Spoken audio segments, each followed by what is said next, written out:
Kalau petani ingin mendapatkan hasil yang maksimal dari yang dia tanam, pasti petani akan menjaga dan merawat tanamannya yang telah dia tanam. Usaha dan kerja keras yang dia lakukan serta pengorbanan dari harta untuk membeli hal-hal yang akan bisa menyuburkan tanamannya, itu akan dia lakukan. Saya yakin kalau petani itu bekerja keras dan berkorban dari tenaga dan hartanya untuk membesarkan tanamannya, insya Allah hasilnya akan maksimal. Ini sebuah analogi di dalam kehidupan kita, Bapak Ibu. Kalaulah saja petani ketika dia menanam tanaman dan ingin mendapatkan hasil yang maksimal, dia harus menjaga dan merawatnya. Ini urusan dunia. Dia harus menjaga dan merawatnya. Apalagi urusan akhirat. Urusan akhirat itu adalah dua pilihan yang sudah Allah siapkan kepada kita, yaitu surga dan neraka.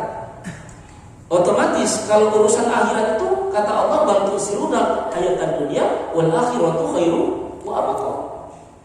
Akhirat itu karena dia lebih baik dari dunia, maka dia harus lebih menjaga dan merawatnya lagi dari amal ibadah itu.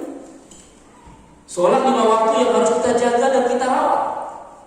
Jangan sampai sholat-sholat kita ini terhalang dengan kesibukan-kesibukan dunia. Kalau kita mau melihat riwayat-riwayat yang ada, sungguh jauh sekali kesungguhan kita. Kemudian apalagi bacaan Al-Quran kita. Bacaan Al-Quran kita itu juga mesti kita jaga, kita rawat. Dan membacanya bukan seminggu sekali, bukan sebulan sekali, tapi setiap hari. Karena dia akan memberikan ketenangan pada jiwa seseorang. Ala bizikrillahi tatma'innul qulub. Hanya dengan ingat sama Allah ada akan tenang. Begitulah Bapak Ibu dengan amalan-amalan yang lain. Kalau kita ingin mendapatkan keberhasilan kita di negeri akhirat, maka ketika di dunia amal ibadah itu mesti dijaga dan dirawat. Kemudian selawat beriringan salam, mari sama-sama kita sampaikan kepada junjungan kita dan mulia baginda Rasulullah Muhammad sallallahu alaihi wasallam. Allahumma shalli wa sallim alaihi. Yang mudah-mudahan dengan memperbanyak selawat nantinya kita akan mendapatkan syafaat. Syafaat ini bahasa lainnya adalah pertolongan. Tidak ada satu nabi pun yang mampu memberikan syafaat kecuali Rasulullah SAW. Kapan kita butuhkan syafaat Rasulullah? Ada 3 keadaan yang pada waktu itu manusia dalam ketegangan setelah meninggalkan alam dunia, yaitu di hari akhirat. Yang pertama ketika mereka berada di sirat, berada di masyar. Masyar ini tempat perkumpulannya manusia setelah dibangkitkan dari alam barzahnya.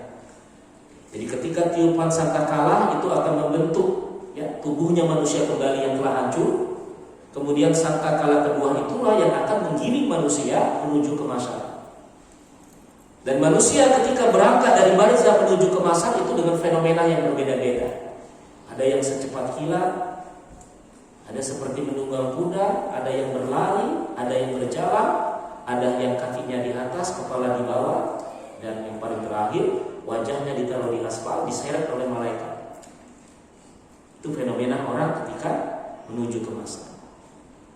Dan sampai di masyar, manusia berkumpul dengan liarnya manusia, kemudian matahari didekatkan dengan jarak yang sangat dekat. Jarak matahari pada waktu itu hanya 1,5 km. Sementara hari ini jarak matahari dengan bumi 196 juta kilometer. Juta. Kita juga sudah merasakannya luar biasa. Bagaimana nanti ketika jarak 1,5? Makanya manusia di masa itu tergantung amal. Kalau amalnya banyak, selamat. Makanya bayangkan Bapak Ibu, ketika kita kena panas yang terik, pasti keringat akan keluar. Itu dengan jarak yang jauh. Apalagi ketika di masa nanti jarak yang sangat dekat, otomatis keringat semakin keluar dengan banyaknya. Dan kata Rasulullah, seseorang itu akan bisa ditenggelamkan dengan keringatnya sendiri, tergantung amal. Kalaulah sudah keringat itu sampai naik sampai sudah di perbatasan ini, apa yang mau kita harapkan kecuali syafaat Rasulullah? Makanya dengan berselawat, Karena saking pentingnya selawat, bukan kita aja disuruh, Allah dan malaikatnya berselawat kepada Rasulullah. Innallaha wa malaikatahu yusholluna 'alan nabi. Itu saking pentingnya selawat. Dan ini banyak hadis-hadis yang berkaitan dengan selawat. Jibril ketika Rasul ingin naik di atas mimbar mengatakan salah satu doa, Jibril mengatakan, Muhammad doakan, aminkan doa ini. Celaka seorang hamba yang ketika namamu disebut dia tidak mengucapkan selawat. Nabi mengatakan amin. Kemudian dalam riwayat yang lain, orang yang paling bakhil dalam hidupnya adalah ketika namamu disebut mereka tidak mengucapkan selawat. Itu yang pertama di masyarakat. Kemudian yang kedua di mizan. Mizan itu timbangan, ya, menimbang dengan catatan amal kita. Dan itu juga kita membutuhkan syafaat Rasulullah. Dan yang terakhir di sirat. Sirat itu titian siratal mustaqim, ya, yang kita pahami selama ini. Titian itu adalah lebih halus daripada rambut, lebih tajam daripada pedang. Dan kita berjalan di sirat itu, Bapak Ibu. Ya, makanya orang juga yang berjalan di sirat itu juga fenomenanya berbeda-beda. Ada yang secepat kilat, ada yang berlari, ya, ada yang berjalan, ada yang merangkak, dan ada yang merayap dengan perutnya. Sementara kata Rasulullah, sisi kanan kirinya ada besi yang mengkait. Kalau dia terkait, jatuh ke bawah, itu 70 tahun perjalanan baru sampai dasar. Dan tidak akan selamat lagi, dia akan menuju ke nerakanya Allah Subhanahu wa taala. Nauzubillah subhanahu. Inilah perjalanan manusia, makanya kenapa kita harus memperbanyak selawat kepada Rasulullah untuk mendapatkan syafaat di yaumil qiyamah. Bapak Ibu jamaah rahmat Allah Subhanahu wa taala, ya, sesuai dengan tema kita berkaitan tentang 4 golongan yang diharamkan Allah masuk ke dalam neraka. Manusia, ya, diberikan 2 pilihan dalam hidupnya pada hari kiamat nanti. Surga neraka inilah pilihan kita, dan kita yang menentukan. Kapan penentuannya? Hari ini, ketika di dunia, ya. Sekali kita gagal melangkah di dunia, maka akan mendapatkan kesengsaraan berkesinambungan di akhirat. Selagi sekali kita beruntung melaksanakan ibadah dan taat kepada Allah di dunia, maka kita akan mendapatkan keberuntungan yang abadi di akhirat. Maka kuncinya hari ini adalah di dunia, ya. Makanya Allah katakan fa'alhamaha fujuraha wa taqwaha. Kami ilhamkan kepada kalian, kepada jiwa manusia itu 2 karakter, fujur dan takwa. Fujur ini pembangkang, takwa ini takut dan tunduk, taat, ya. 2 karakter ini 50-50 di dalam kalbu kita, ya. Semua itu tergantung kepada kita, karena manusia diciptakan dengan sempurna oleh Allah. Ini sebelum masuk materi saya arahkan dulu sedikit, ya, biar tidak lari kajian kita. Karena Allah ciptakan dengan sempurna, ada jasad, ada ruh, ada akal. Disinilah kita harus memfungsikan ketiga unsur tadi. Jasad harus diberi makan, makannya yang halal dan thayyibah. Ruh juga diberi makan, makannya adalah zikrullah, zikir kepada Allah. Zikir itu bisa sholat, bisa baca Quran, bisa zikir-zikir harian.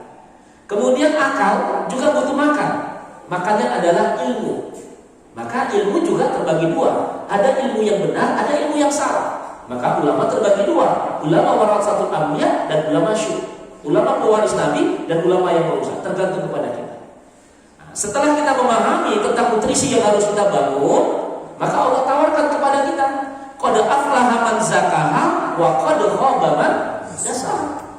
Beruntung siapa yang mau membersihkan dirinya, artinya ketika dia memfungsikan akalnya, ruhnya dengan baik, maka dia akan beruntung. Ruh, akal, ya, itu tergantung kepada jasad.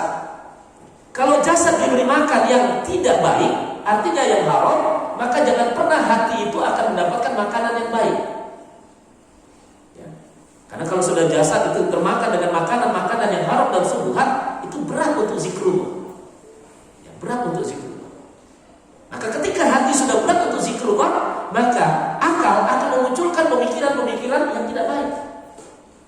Jadi sebenarnya sentral dari jasad itu. Jadi qad aflaha man zakaha, beruntung siapa. Kemudian kebalikannya, wa qad khaba man dasaha, merugi siapa yang mengotori dirinya. Dengan apa? Dengan bermaksiat kepada Allah Subhanahu wa taala. Maka oleh karena itu, ya, perjalanan yang akan kita lalui dalam kehidupan ini, ya, ketika kita berada di alam ruh, maka kita akan masuk kepada alam yang kedua yang disebut dengan alam rahim. Alam rahim terjadi adanya sebuah proses pernikahan. Adanya hubungan suami, laki-laki dan wanita dengan spermanya yang dikeluarkan dari zakarnya laki-laki menuju indung telur. Maka terjadilah pembuahan, dan dari pembuahan itu ada proses, kata Rasulullah. Dari sperma menuju kepada segumpal darah itu membutuhkan waktu 40 hari. Dari segumpal darah berubah menjadi segumpal daging membutuhkan waktu 40 hari. Dari segumpal daging dibentuk, dibungkus dengan tulang belulang membutuhkan 40 hari. Genaplah dia 120 hari atau 4 bulan, baru alam ruh itu ruh dimasukkan kepada janin. Jadi 4 bulan itu janin di dalam kandungan seorang istri sudah bergerak. Kenapa? Karena sudah ada ruh di situ.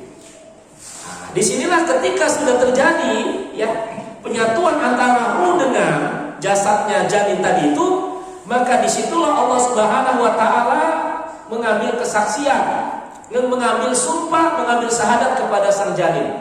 Alastu birabbikum, maka kita menjawab qalu bala syahidna. Bukankah aku ini Rabbmu? Maka Rabb di situ adalah yang mengatur, menghidupkan, mematikan, memberikan rezeki, semua di situ. Maka sang janin menjawab qalu bala syahidna, benar engkau adalah Rabbku. Bahkan di dalam hadis pada waktu itu ditetapkan 4 hal oleh Allah, ketetapan.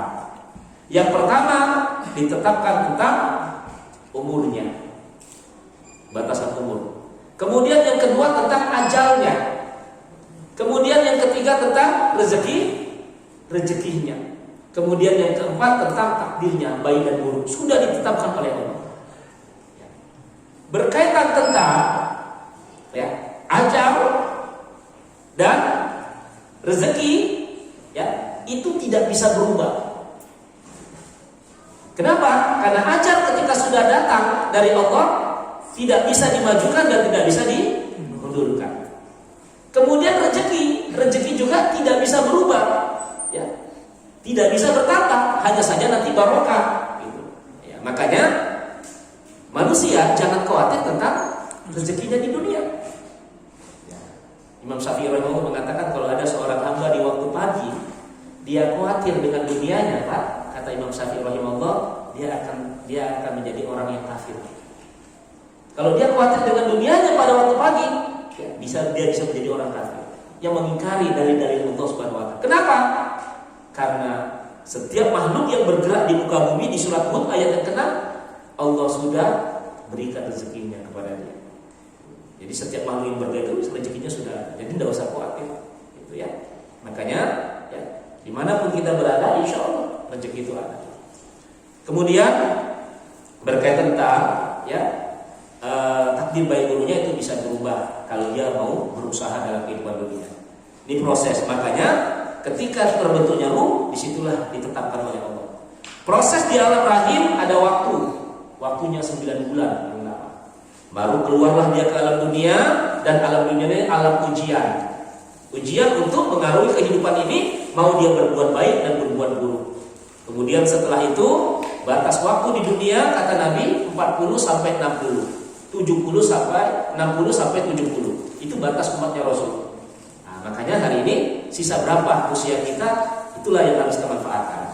Dari sinilah Bapak Ibu rahmat Allah, setelah nanti dia di alam dunia punya batas waktu, barulah kita masuk ke alam akhirat.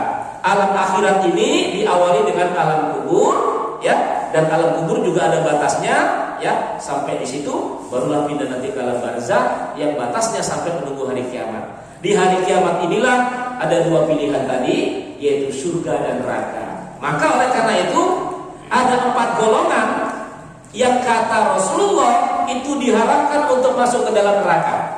4 golongan manusia, 4 karakter yang dimiliki manusia yang akan diharapkan oleh Allah masuk ke dalam neraka. Maka kita sadari bersama Bapak Ibu, neraka itu adalah seburuk-buruknya tempat kembali. Saking buruknya membuat semua orang tidak ingin berada di dalamnya. Orang yang betul-betul imannya kuat ketika dengar nama neraka itu akan bergetar jiwanya, akan takut rasa hatinya. Sahabat Rasulullah itu kalau sholat di belakang Rasulullah, Rasul membaca ayat neraka, sahabat di belakang sudah ada yang gemetar, nangis, bahkan ada yang pingsan. Itu karakter sahabat. Kalau sudah berbicara tentang neraka, mereka takutnya luar biasa. Ya. Jangankan ya sahabat-sahabat, jin saja, Pak.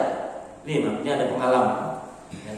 Karena saya sering meruqyah, itu biasanya kalau sudah mulai reaksi tadi jin yang ada di tubuh seseorang itu, saya bacakan surat Al-Fajr dengan kalimat waji'a yawma idzin bi jahannam yauma idzi yatadzakkarul insanu wa la lahu dzikr.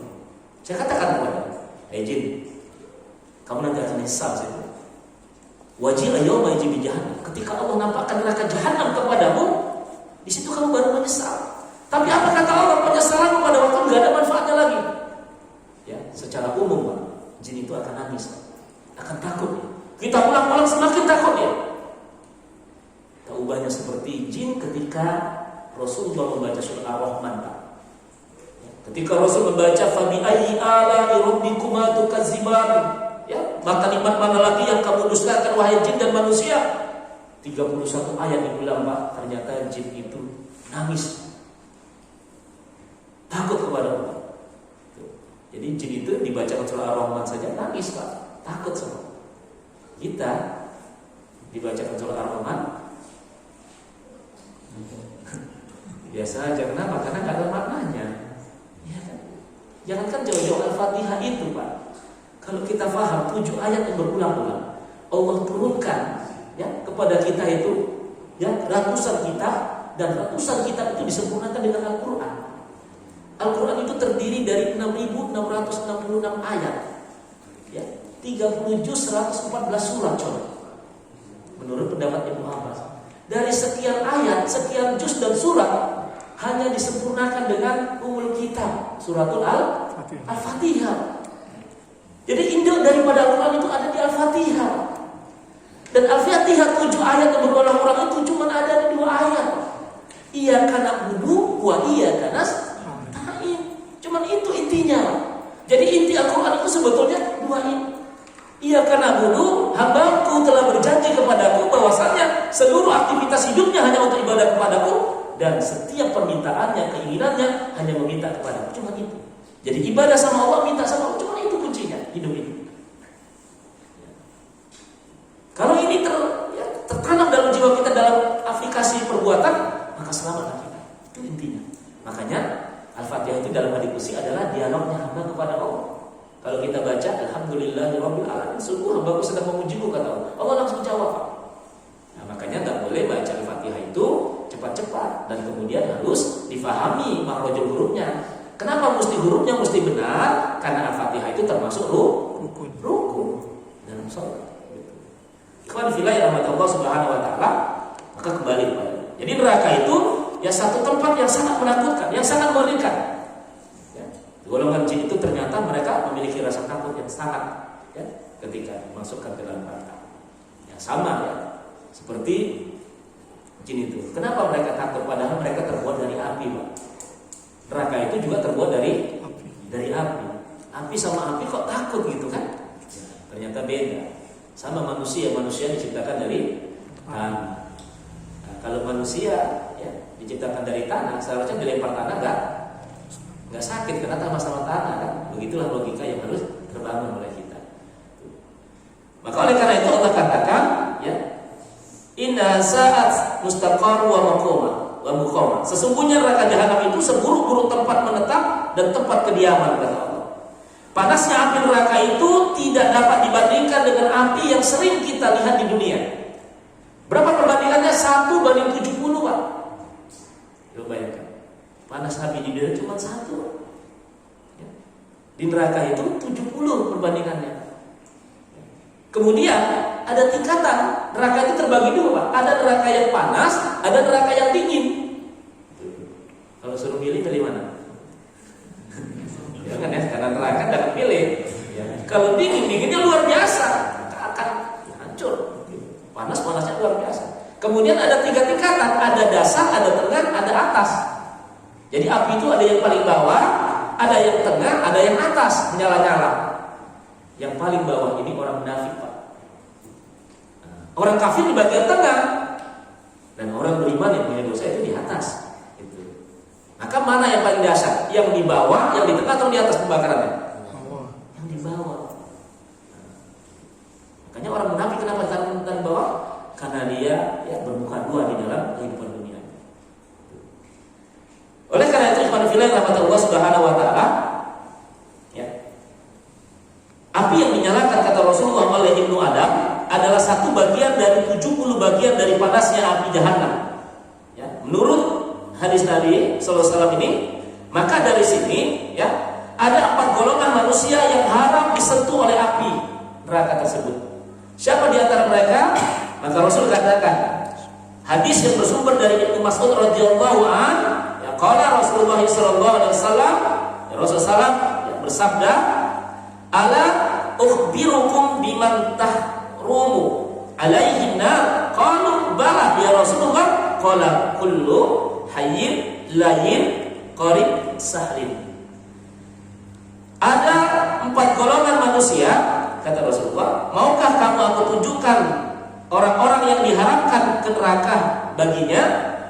Para sahabat menjawab, tentu ya Rasulullah. Maka Rasulullah mengatakan, siapa mereka ya Rasul? Yang pertama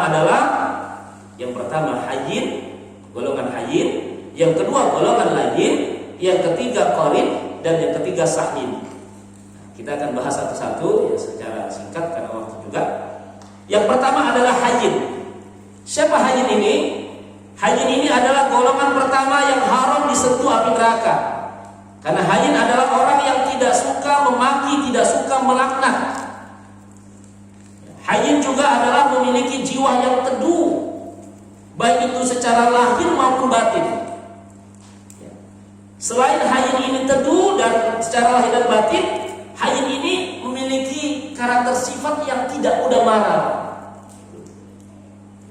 Maka orang hayyin ini ketika dia melakukan perbuatan, dia penuh pertimbangan. Orang hayyin ini sifatnya di bawah. Maka bagaimana orang-orang ini bisa memiliki karakter seperti ini? Adalah orang yang memiliki tauhid yang kuat dalam jiwanya. Jadi dia bisa terbentuk karakter ini karena apa? Karena tauhidnya kepada Allah, karena dekatnya sama Allah. Jiwanya menjadi tenang, jiwanya menjadi sabar, tidak emosional. Ala bi dzikrillah tatma'innul qulub. Hanya dengan ingat sama Allah hati akan tenang. Bagaimana caranya? Dia rutinitaskan dengan membaca Al-Quran, dia rutinitaskan dengan sholat, karena sholat itu adalah mi'rajnya seorang hamba kepada Allah. Sholat itu adalah khalwatnya, berduaannya seorang hamba kepada Allah. Jadi ketika seorang hamba sudah bertemu dengan kekasihnya Allah Azza wa Jalla, maka dia akan mendapatkan kenikmatan yang sempurna. Bahkan di dalam hadis qudsi, barang siapa yang di malam hari dia berkhalwat kepada Allah dengan tahajudnya, maka di siang atau di pagi harinya dia akan mendapatkan wajah yang berseri-seri. Makanya orang yang beriman itu, Pak, wujuhu yauma idzin nadhira ila rabbiha nadhir. Orang yang beriman itu yang melaksanakan ketaatan kepada Allah, hatinya, wajahnya akan berbinar-binar dan berseri-seri. Kenapa? Karena dia melihat wajah Allah Subhanahu, bertemu dengan Allah. Ibarat seorang makhluk, seorang kasih yang baru bertemu, kemudian dia berpisah. Pasti ketika bertemu dengan kawannya, kenapa engkau gembira hari ini? Dia akan jawab, aku baru bertemu dengan kekasih. Gak mungkin orang baru bertemu dengan pacarnya, Pak, kemudian setelah pisah itu sedih, gak mungkin. Pasti gembira. Dan begitulah orang yang ketika bangun di waktu malam, dia bertemu dengan Allah dalam khalwat duanya, sholatnya, maka saya yakin wajahnya akan berseri-seri. Maka yang pertama, orang hayyin ini adalah orang yang senantiasa membangun kedekatan kepada Allah dengan akidah yang kuat. Dia tidak terpaut dengan urusan-urusan dunia. Dunia itu dinomor-duakan, bukan dinomor-satukan. Dan dia akan menyegerakan ketika Allah panggil dia akan segerakan. Maka hayyin itu memiliki karakter memberikan prioritas yang pertama ketika dia menghadap kepada Allah Subhanahu wa taala. Jadi kalau kita hari ini mesti dalam urusan dunia umpamanya, Allah panggil kita untuk sholat, kita mesti memilih dunia, kita tidak bisa dapat untuk karakter hayyin ini. Allahu Akbar, Allahu Akbar. Allah Maha Besar, berarti yang lain adalah kecil. Kita harus menuju yang besar. Kalau kita belum bisa mengalahkan pekerjaan, kita belum bisa mendapatkan karakter hayyin. Maka Allah katakan, fazkuruni askurkum washkuruli wa la takfurun. Maka ingatlah engkau kepadaku, maka aku akan ingat kepadamu, kata Allah.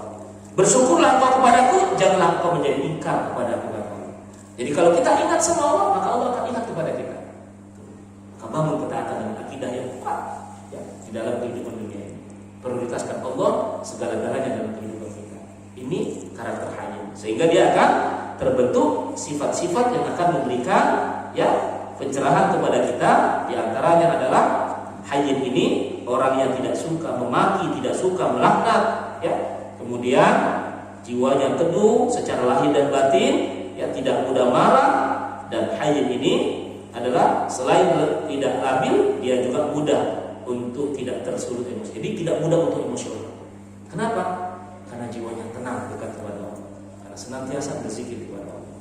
Ini kajian-kajian tentang zikir, istighfar itu sudah kita sampaikan pada waktu yang lalu. Kemudian yang kedua, ikhwan fillah yang dirahmati Allah Subhanahu wa taala, ya, orang yang tidak akan tersentuh ya dengan api neraka hari kiamat nanti adalah golongan layyin. Kalau tadi hayyin, yang kedua adalah layyin. Siapa itu golongan layyin? Golongan yang kedua ini adalah orang-orang yang memiliki karakter yaitu menginginkan kebaikan antara sesama umat manusia. Jadi selalu menginginkan kebaikan di antara sesama umat manusia. Adapun karakternya yang dimiliki adalah karakter lembut, santun, baik dalam berbuat dan bertutur kata. Ya, makanya di dalam Al-Quran surat Al-Furqan Allah Subhanahu wa taala jelaskan kepada karakter ini, wa ibadur rahman alladzina yamsuna 'alal ardi hauna wa idza khatabahumul jahiluna qalu salama. Jadi ada hamba-hamba Allah yang Maha Pengasih itu adalah orang-orang yang berjalan di muka bumi dengan rendah hati. Ya. Dan apabila orang-orang bodoh menyapa mereka, mereka selalu mendoakan kebaikan kepada orang tadi. Jadi ada orang jahil mencaci, memaki, menceritakan, menghibah, dia selalu doakan kebaikan kepadanya. Makanya ya, ada sifat, ya, 5 sifat dasar akhlak ini yang harus kita miliki sebenarnya. Ya. Kalau kita ingin mendapatkan berkahnya ilmu yang kita dapatkan, ya, kita harus memiliki sifat 5 dasar ini, kata Imam Syafi'i rahimahullah. Kalau 5 sifat dasar ini nggak kita miliki di dalam berinteraksi kepada manusia, maka ilmu yang kita dapatkan, amal yang kita dapatkan hari ini sebenarnya nggak berkah. Apa itu yang pertama? Termasuk sifat layyin ini adalah dia harus memiliki sifat yang murah senyum kepada orang. Itu layyin. Berkahnya ilmu itu murah senyum kepada orang. Kemudian selalu menegur sapa dan mengucapkan salam kepada orang. Kemudian dia berusaha untuk menjauhkan dirinya dari sifat buruk sangka kepada orang. Kemudian yang keempat, dia harus menghilangkan sifat iri, dengki, benci kepada orang. Dan yang kelima, dia harus melapangkan dada untuk menerima perbedaan. Jadi kalau kelima sifat ini ada, maka dia memiliki karakter lain yang orangnya mudah untuk bisa diterima di dalam pergaulan sehari-hari. Kenapa? Karena sifat-sifat yang muncul dalam kepribadian ini. Dia selalu merendah di dalam ya, berinteraksi kepada sesama manusia. Kemudian layyin juga ya. Di sini manusia ini termasuk golongan yang tidak kasar dan rendah diri ketika berinteraksi dengan manusia. Ya, tidak suka memaksakan pendapatnya sendiri di hadapan orang. Jadi ketika dia ingin berpendapat dimusyawarahkan. Kalau pendapatnya nggak diterima, dia tidak memaksakan diri. Itulah layyin. Kemudian yang ketiga, orang yang tidak tersentuh api neraka adalah qarib. Karakter qarib ini maknanya adalah dekat, mudah bergaul, gampang ya. Jadi enak kalau bergaul sama dia, dekat sama dia itu udah nyaman, belum lagi mendengar pembicaraan. Artinya apa? Karakter-karakter qarib ini memunculkan kepribadian yang fleksibel, yang mudah diterima di masyarakat. Maka Nabi katakan dengan karakter yang ketiga ini, orang mukmin itu tak ubahnya seperti lebah. Lebah itu ada 4 sifat karakter lebah. Yang pertama, lebah itu kalau mencari makanan itu dipilah dan dipilih, nggak sembarangan. Dia cari makanan saripati bunga. Dan orang yang bersifat qarib ini, dia kalau cari makan itu yang halal atau thayyibah, dipilih juga, nggak sembarangan. Kemudian lebah ini setelah mencari saripati bunga untuk makanannya, dia keluarkan madu. Madu ini bermanfaat untuk orang lain. Dan orang yang bersifat qarib ini ya, fleksibel, dia mudah untuk bergaul, dia akan mengeluarkan kalimat-kalimat yang baik kepada orang. Dia tidak mau berkata kalau perkataan itu tidak baik kepada orang. Makanya Qorib ini betul-betul menjaga ya, akhlaknya di dalam kehidupan.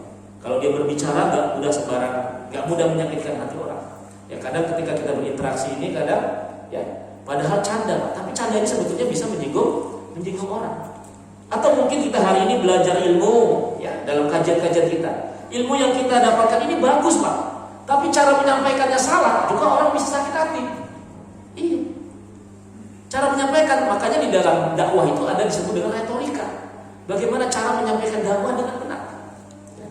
Ada sebuah kisah ya, yang disampaikan oleh Ustaz Mal kita. Seorang pemuda yang sudah mengaji selama 5 tahun sama Ustaz. Ternyata satu ketika dia mau menikah ya, sama seorang gadis.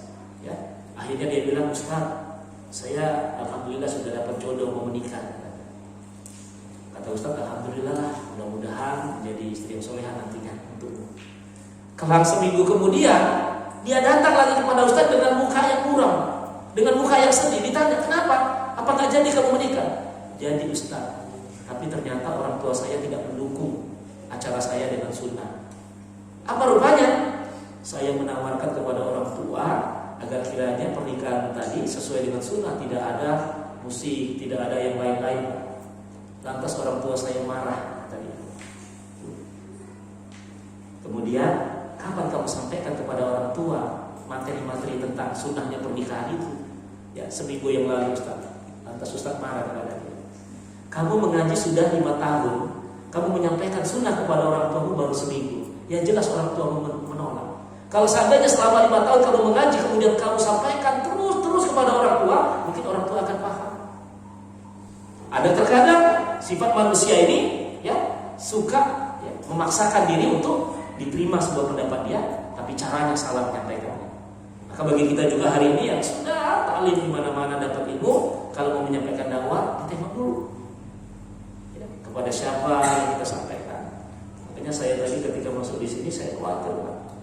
Saya disuruh imam karena saya kalau imam itu tidak doa bersama.